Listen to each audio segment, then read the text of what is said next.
Ayan. Ganito yung amenities kay Bella Vita, guys. Papakita ko sa inyo. Gawa syempre, kapag nag-avail kayo ng unit sa isang subdivision, hindi lang yung bahay at lupa yung binabayaran nyo. Kung meron kayong rights or provision para sa mga amenities nito.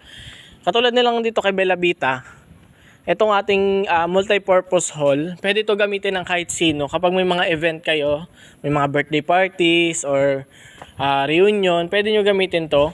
Pinapaschedule lang kung sino yung gagamit. Yan. Tapos, sa kanyang kids playground, yan, no?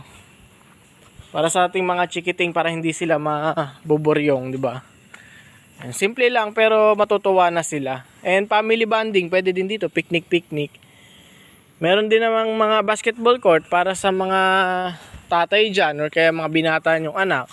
Or yan, meron silang basketball court na malawak. Diba? And bukod pa dyan, meron tayong Bella Vita water tank.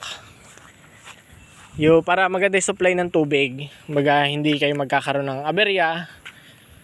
Ayan, yun, maayos na supply. Tapos yung ating guardhouse. Yung ating mga nagbabantay. Para 24/7, safe na safe ang ating subdivision. And then yung ating Bella Vita fence, yan yung bakod ng Bella Vita, isa din yan sa amenities.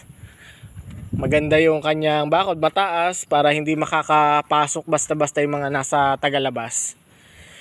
Sa kanyang sa kanyang drainage system, isa din yan sa amenities, kumbaga sa magandang flow ng drainage system at hindi babahain. So, yan. Sana yan si Bella Vita sa magandang drainage system.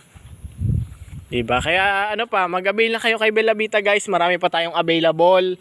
Single unit or combined unit, meron pa tayo.